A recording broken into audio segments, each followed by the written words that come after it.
नमस्कार दोस्तों, आज मैं जिस टॉपिक के बारे में डिस्कस करेंगे वो है बैंक में लोन प्रोसेस कैसे होते हैं। ये वीडियो उन लोगों के लिए इम्पोर्टेंट है जिन्होंने लोन के लिए एप्लीकेशन कर रहे हैं। हमारे पास जितना सारा कस्टमर्स आते हैं वो लोग एक सवाल ज़रूर करते हैं, मैं लोन के लिए अप्लाई करेंगे तो कितना टाइम लगेगी लोन मिलने में। और भी कुछ कस्टमर्स आते हैं जिन्होंने बताते हैं कि मैंने दूसरा कोई बैंक में लोन के लिए प्रोसेस किया है मगर वो लोग कुछ बता नहीं रहा है, मेरे को भी पता नहीं चल रहा है लोन प्रोसेस चल रहा है कि नहीं। इस वीडियो में आपका दोनों जो सवाल हैं वो सवालों का आंसर मिल जाएगा। मैं यहाँ पे डिटेल में डिस्कस करेंगे, बताएंगे लोन का प्रोसेस कैसे होता है और आप एक अंदाज़ा लगा सकते हैं कितना टाइम लग सकता है। जो लोग लोन के लिए काम शुरू करने वाला है या तो नया नया शुरू किया है as a loan agent, loan DSA, उन लोगों के लिए भी ये वीडियो हेल्पफुल होने वाला है क्योंकि यहाँ पे मैं डिटेल प्रोसेस बताया हूँ और वो लोग प्रोसेस समझ लेगा तो वहाँ पे काम करने भी आसान होगा। लोन प्रोसेस को मैं यहाँ पे दो पार्ट में डिवाइड किया हूँ, app based loan, loan in traditional way. App based loan जो ट्रेडिशनल वे है उसका एक माइनर पार्ट को फॉलो करके लोन देता है। ये एक डिजिटल प्रोसेस है और AI बेस्ड है।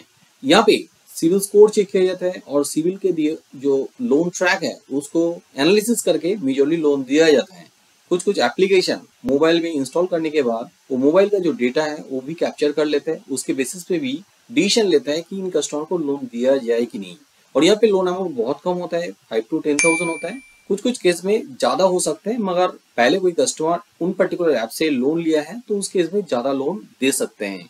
यहाँ पे मैं ऐप बेस्ड लोन को लेके ज्यादा डिस्कस नहीं करेंगे। जो ट्रेडिशनल प्रोसेस है उसके बारे में मैं डिटेल में यहाँ पे बताएंगे, जहाँ पे बहुत बड़ा अमाउंट का लोन मिल सकता है, 5 लाख, 10 लाख, 1 करोड़, 10 करोड़, उससे भी ज्यादा लोन अमाउंट मिल सकते हैं। Loan process in bank. Loan process का मेजरली 3 पार्ट है, login, loan sanction, loan disbursement. इन तीनों प्रोसेस को मैं डिटेल में बताएंगे। लॉगिन करने से पहले कुछ बैंक प्री लॉगिन भी करते हैं। प्री लॉगिन डॉक्यूमेंटेशन स्क्रीनिंग करते हैं।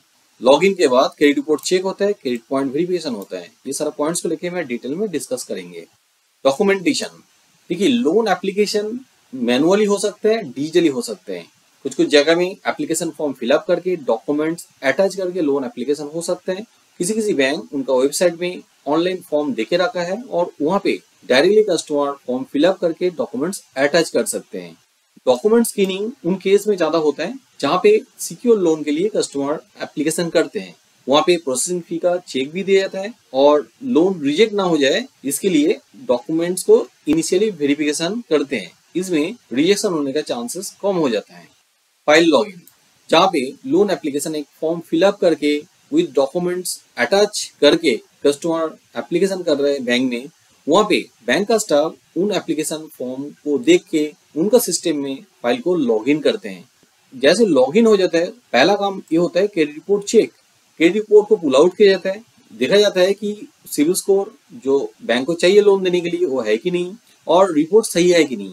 स्कोर कम है या तो रिपोर्ट में कोई नेगेटिव एंट्री है, नेगेटिव स्टेटस है, उस केस में वहाँ पे लोन एप्लीकेशन रिजेक्ट हो सकते हैं।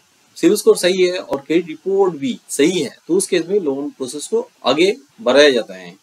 Credit point verification, telephonic verification report, field investigation, risk control unit report, credit appraisal memorandum, personal discussion, ये सारे जो प्रोसेस है इसको एक शॉर्ट फॉर्म भी दिया गया है, FI, RCU, CAM, PD। Normally bank का जो स्टाफ है वो लोग यही टर्म यूज करते हैं। कभी आप लोन टीम मेंबर के साथ बातें करोगे तो लोग शायद ये सारा टर्म यूज कर सकते हैं। टेलीफोनिक वेरिफिकेशन में आपने जो डेटा प्रोवाइड किया है लोन एप्लीकेशन करने के टाइम में और जो डॉक्यूमेंट्स प्रोवाइड किया है उसके बारे में पूछताछ कर सकते हैं ओवर द फोन।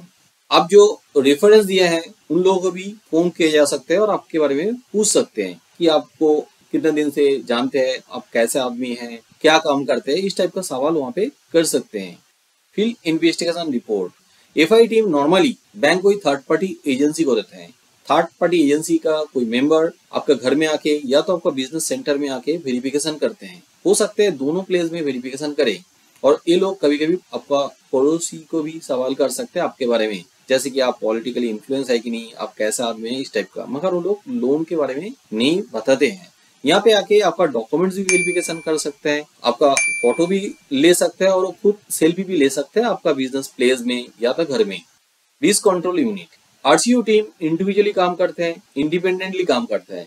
यहाँ पे आपने जितना सारा केवाईसी डॉक्यूमेंट्स दिया है वो सारा डॉक्यूमेंट्स को जांच करते हैं, क्या ये डॉक्यूमेंट सही है, ऑथेंटिक है, फ्रॉडुलेंट है कि नहीं, ये सारा इंफॉर्मेशन कलेक्ट करते हैं। डॉक्यूमेंट्स फॉर्जरी करके किया है या तो कोई फ्रॉड डॉक्यूमेंट्स दिया है तो उस केस में इंस्टेंट आपका लोन रिजेक्ट हो सकते हैं। कोई फ्रॉड डॉक्यूमेंट्स कस्टमर देते हैं तो सिर्फ लोन रिजेक्ट होता है ऐसा भी नहीं, कभी कभी आरसीयू टीम उस डेटा को ऑनलाइन में अपडेट भी कर सकते हैं। ऑनलाइन में अपलोड करने से दूसरा कोई क्रेडिट इंस्टीट्यूशन में लोन मिलना मुश्किल हो जाता है। क्रेडिट अप्राइजल मेमोरेंडम, जिसको कैम बोलते हैं, बैंक यहाँ पे कुछ डेटा कंप्यूटर में एंट्री करते हैं, लोन एलिजिबिलिटी कैलकुलेशन करते हैं और दूसरा कुछ डेटा को भी यहाँ पे इनपुट करते हैं, इसको वो लोग कैम बोलते हैं। ये कैम रेडी होने के बाद सारा डेटा और रिपोर्ट को क्रेडिट मैनेजर के पास चला जाते हैं। इसके बाद क्रेडिट मैनेजर पीटी के लिए आपको फोन कर सकते हैं या तो आपको बुला सकते हैं उनका ऑफिस में। कभी कभी क्रेडिट मैनेजर आपका ऑफिस या तो घर में भी आ सकते हैं पर्सनल डिस्कशन के लिए। वहाँ पे आपका इनकम के बारे में पूछ सकते हैं, आपका बिजनेस या तो जॉब के बारे में पूछ सकते हैं, अब ये फंड लेके करोगे क्या इसके बारे में भी पूछ सकते हैं। यहाँ तक प्रोसेस कंप्लीट होने के बाद क्रेडिट मैनेजर या तो उनका हायर अथॉरिटी में भेजते हैं लोन सैंक्शन करने के लिए अनसिक्योर्ड लोन का केस में। मगर सिक्योर लोन का केस में और भी दो प्रोसेस बाकी रह जाते हैं। वो होता है लीगल सर्च रिपोर्ट एलएसआर, जिसको शॉर्ट फॉर्म में बोलते हैं, और टेक्निकल रिपोर्ट। मॉर्गेज लोन का केस में जो प्रॉपर्टी आप मॉर्गेज कर रहे हो उनका जो लीगल पेपर्स है, जमीन का पेपर है, वो वेरिफिकेशन होता है, सर्चिंग होता है। वहाँ पे सारा डॉक्यूमेंट्स आपका लीगली मॉर्गेजेबल है तो उसके लिए एलएसआर बना के बैंक के पास भेजते हैं लीगल टीम। नॉर्मली ये लीगल टीम कोई एम्पैनल लॉयर होता है जो बैंक थर्ड पार्टी को देता है और बैंक का भी एक इंटरनल लीगल टीम रहता है जो ओवरऑल वेरिफिकेशन करते हैं। इसके बाद आता है टेक्निकल रिपोर्ट। टेक्निकल रिपोर्ट के लिए जहाँ तक बैंक बाहर का एजेंसी हायर करते हैं, जो लोग प्रॉपर्टी में जाके प्रॉपर्टी को देखते हैं वो प्रॉपर्टी सही है कि नहीं है, कितना वैल्यूएशन है और टेक्निकली कॉम्प्लाइंट है कि नहीं, म्यूनिसिपैलिटी, कॉर्पोरेशन और पंचायत का जो रूल्स है वो फॉलो करके घर बनाया गया है कि नहीं, और प्रॉपर्टी के हिसाब से उसका वैल्यूएशन कितना हो सकते हैं, क्योंकि वैल्यूएशन के ऊपर बेसिस करके उनको लोन अप्रूव किया जाता है। एलएसआर और टेक्निकल रिपोर्ट मिलने के बाद bank finally loan sanction process में आगे बढ़ते हैं। हो सकता है क्रेडिट मैनेजर यहाँ पे लोन सैंक्शन करे, नहीं तो ये सारा रिपोर्ट को लेके हायर अथॉरिटी में भेज दिया जाता है लोन सैंक्शन करने के लिए। मॉर्गेज लोन के केस में वैल्यूएशन के हिसाब से लोन अप्रूव होता है। कस्टमर जितना लोन के लिए एप्लीकेशन किया है हमेशा ऐसा नहीं हो सकता कि उतना ही लोन अप्रूव हो। एलिजिबिलिटी के हिसाब से बैंक बताते हैं कि आपको इतना लोन मिलेगा। जैसे लोन सैंक्शन हो जाता है उसके बाद एक सैंक्शन लेटर इशू होता है और कस्टमर को भी एसएमएस किया जा सकता है, कभी कभी ईमेल भी करते हैं सैंक्शन लेटर। लोन सैंक्शन होने के बाद लोन डिसबर्समेंट प्रोसेस शुरू होता है। अनसिक्योर्ड लोन का केस में कुछ बैंक और एनबीएफसी डिजिटल प्रोसेस के थ्रू एग्रीमेंट साइन करा रहे हैं। वहाँ पे प्रोसेस बहुत जल्दी खत्म हो जाता है। कुछ कुछ केसेस में वो लोग एग्रीमेंट को कस्टमर के पास भेजते हैं, नहीं तो कस्टमर को भी बुला लेते हैं बैंक में एग्रीमेंट साइन करने के लिए। नॉर्मली एग्रीमेंट पेपर एक बुकलेट की तरह होता है, बहुत सारे पेपर्स रहते हैं। मॉर्गेज लोन के केस में और भी ज्यादा पेपर्स हो जाता है। वहाँ पे इंडेमनिटी रहता है, स्टैम्प पेपर्स रहता है बहुत ज्यादा, और उसके साथ सैंक्शन लेटर, एडिशनल डॉक्यूमेंट्स भी वहाँ पे हो सकते हैं। सारा डॉक्यूमेंट्स में सिग्नेचर होने के बाद फाइनली उस टीम के पास चला जाता है जो लोग लोन को फाइनली डिसबर्समेंट करेगी। वहाँ पे हो सकते हैं फिर से वो सारा डॉक्यूमेंट्स जैसे कि एलएसआर, टेक्निकल रिपोर्ट चेक किया जाए और फ्रॉड कंट्रोल यूनिट का दिया हुआ रिपोर्ट भी चेक किया जाए।